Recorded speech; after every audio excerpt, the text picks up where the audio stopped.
afternoon. My name is Chiquita Brockman, coming to you from my home in downtown Fredericksburg. Today I'm going to give you a review of chapter 1, 2, and 3 from the communication readings. I'm just going to touch on some key topics and things that you would need to take away from each chapter. Alright, chapter 1 was basically giving us a definition of communication, the elements of communication, why communication is important. You want to be communication competent, which is the ability to take part in effective communication by skills and understanding to successfully relay a message. Communication helps us make connections with each other in the world. Great communication skills can enhance your life in every manner. Examples of this is through your jobs, your personal relationship, and in school. There are 4 reasons for studying communication. Communication and the technological society. As you can see, technology is definitely taking over every aspect of mostly all societies. So that's very important in being successful in a society that's led by technological tools. Communication can definitely enhance your career development. Most employers are looking for good communicators that's able to clearly explain ideas and give good directions. You want to be able to communicate with ethical behavior. Every society holds certain ethical standards, and which is rights or wrongs of that community. Bad communication skills can definitely tarnish how people will perceive you. You want to definitely have good communication skills with a multicultural society. With people moving into new societies every day, a great deal of knowledge, flexibility, and sensitivity is important for effective communication for people of different backgrounds. So you want to just keep that in mind, and those are the reasons for studying communication. Now, there are 8 components of communication, of the communication process. These 8 components consist of source and sender, message, 3 is the interference and the noise, 4 is the channel, 5 is the receiver, 6 is feedback, 7 is the environment, and 8 is the context. There are different types of communication now. The first one is intrapersonal. This is the process of understanding information within yourself. We have interpersonal, which is the creating and sharing of meaning between people who are in a relationship. We have the public. This is where one person is speaking to a number of individuals who will listen. Then we have mass communication, when professionals communicate with or to a large number via radio, TV, newspaper, magazines, and books. We also have communication via social media. This is any communication transmitted through digital devices, iPhones, Facebook, and iPads. We have difference in social media and face-to-face communication. One difference is interactivity. This is a communication tool that helps people interact in groups or with individuals.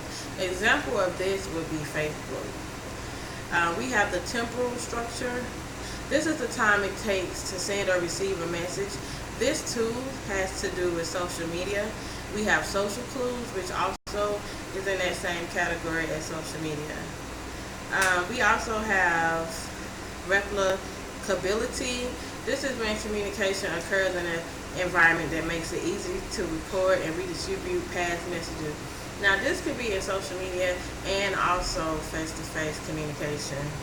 We have storage, which is, of course, social media, which allows you to save messages and later have other people access these messages. We have reach, which is unlike face-to-face communication. Social media has tremendous reach. Lastly, we have mobility, which is face-to-face communication, is mobile to the extent that we can and are able to walk, run, or travel to a particular location to engage in a conversation. Unlike desktops and telephones, you're not able to do this. So basically, in conclusion, chapter 1 just really summarizes the foundation of communication, why we should study communication, different elements of communication, and different types of communication. Chapter 2 is connecting perception and communication. So this chapter basically touch on how you perceive a message or how you perceive someone that's communicating with you. The chapter opens up with perception, which is the process of selecting, organizing, and interpreting information to give personal meaning to the communication we receive. Our past experience, physical makeup, cultural background, and our current psychological state determine what we perceive or interpret in a situation. A perceptual set is a fixed, determined view of events, objects, or people. This goes along with like stereotyping, which we all know stereotyping is a way where we categorize without regard to unique individual characteristics and qualities. One example of that I would like to give is racism. Most of the time, people who have racism or show racism categorize people based on just, one thing about that race or group, and they just interpret that to mean everyone in that particular group acts in such a manner. Also, physical characteristics and attributions, which is the process of trying to understand why a person is behaving in a certain manner. Cultural backgrounds also affect how we perceive communication from other people. Of course, we know culture is a set of interpretations about beliefs, values, norms, and social practice, which affects behaviors of a large group of people. Also, this chapter spoke on ways to improve your perception. In ways that you can improve your perception is become an active perceiver. Realize each person is unique. Know the difference between facts and interference. Become aware of the role of perceptions in communication. Keep an open mind. And lastly, learn to check perceptions. Alright, now in chapter 3, this basically is connecting self and communication. But this is basically identifying yourself as far as what it means to communication. So, this chapter opened up with 3 things that's very important: self-concept, self-image, and self-esteem. Self-concept is how you view yourself, or an organized collection of beliefs and attitudes of yourself. Self-image is a person's mental picture of himself, and self-esteem is a way a person feels about themselves. So the roles of culture in determining self-conception. There are different cultures across the board. Since cultures are so different, your self-concept will greatly depend on how you're raised and your experiences and the events in your life.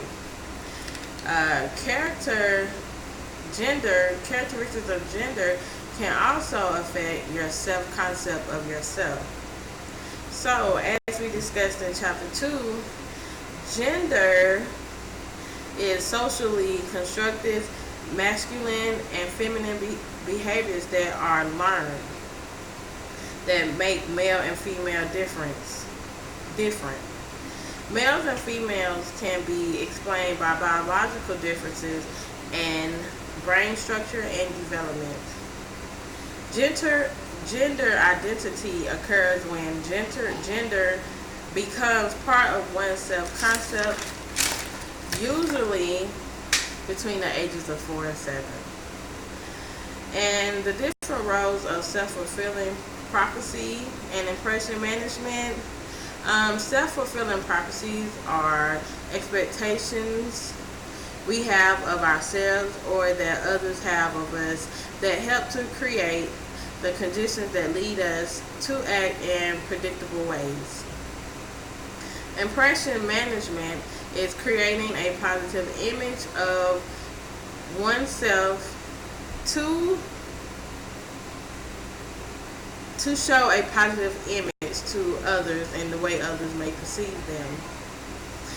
Lastly, in this chapter, they closed with 6 ways to improve self-concept. The 6 ways are: decide what you would like to change or improve about yourself. Number 2 is describe why you feel the way you feel about yourself. Number 3 is make a commitment to improve or to make a change about yourself. Number 4 is set reasonable goals for yourself. Number 5 is decide on the specific actions you are going to take. And lastly, 6 is associate yourself with positive people whenever possible. Again, my name is Chiquita Brockman. It's been a pleasure to summarize chapter 1, 2, 3 of the communication workbook, and I look forward to speaking to you guys